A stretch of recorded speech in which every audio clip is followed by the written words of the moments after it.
చాలా భావోద్రేకంతో మాట్లాడారు. పెద్దవాళ్ళు కదా, 4 మాటలు అంటారు, కోపంలో అంటారు. ఎందుకు? అంత గొప్ప నిజాయితీపరుడైన ప్రొఫెసర్ నాగేశ్వరరావు గారిని పేటీఎం కుక్క అన్నందుకు. తప్పు కదా? ఆ పదాలు వాడచ్చా మీరు? అంటే ఇప్పుడు రజనీ గారు అదే పాపం ఆయన కూడా కాస్త వివరణ ఇచ్చుకున్నారు, బానే ఉంది. అంతటితో ఆగకుండా ఇప్పుడు మధ్యలో సోము వీరాజు దూరి బీజేపీకి వ్యతిరేకంగా మాట్లాడుతుంటాడు. ప్రొఫెసర్ నాగేశ్వరరావు ఎప్పుడు కూడా కమ్యూనిజాన్ని నిలబెట్టుకోవడానికి ఏదో టీవీ డిబేట్లో మాట్లాడుతుంటాడు. నా దగ్గరకు వచ్చి కశ్మీర్ లో పీడీపీతో మీరు ఎందుకు పొత్తు పెట్టుకున్నారని అడుగుతాడు. మేము ఎవరితో పొత్తు పెట్టుకుంటాం, ఎంఐఎంతో కూడా పొత్తు పెట్టుకుంటాం, అడగడానికి మాకెవరు, ఆయన ఒక తీవ్రవాది అని ఒక ముద్ర వేశారు. అంటే ఒక ప్రొఫెసర్ పైన ఆల్రెడీ ఢిల్లీ యూనివర్సిటీలో ఒక ప్రొఫెసర్ పైన తీవ్రవాదాన్ని ముద్ర వేసి ఆయన కూడా అంగవైకల్యం గల వ్యక్తి, ఆయన కూడా ప్రొఫెసర్.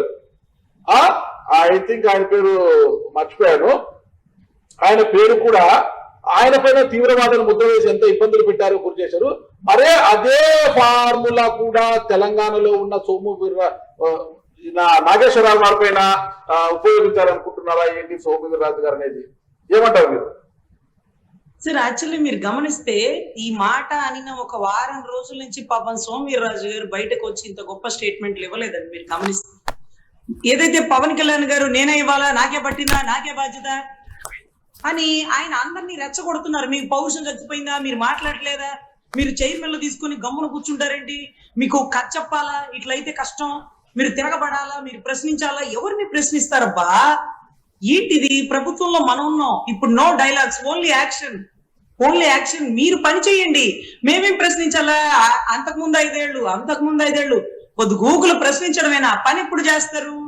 మీరు ఒక శాఖ చైర్మన్లు, లేకపోతే మీరు ఒక శాఖ మంత్రులు, మీ పనులు మీరు చేసుకోండి అని చెప్పాలి. కానీ మీరు తిరుగుబాటు చేయండి, మీరు పోరాటం చేయండి, మీలో పౌరుషం చచ్చిపోయిందా, ఎవరిని రెచ్చగొడుతున్నారు? వీళ్ళకేం బౌన్సర్లు గన్మెన్లతో పోతారు, అవతల వాళ్ళేం పోరాటాలు చేసి అవతల వాళ్ళని బూతులు తిట్టి వాళ్ళు తిట్టించుకోవాలి, వాళ్ళు కొట్టించుకోవాలి, వాళ్ళు కేసులు వేయించుకోవాలి. ఇవాళ చూడండి, తెలంగాణలో సంపత్ నాయక్ గట్టిగా పోరాడే వీరుడే అని చెప్పుకోవాలి పాపం ఒకప్పుడు.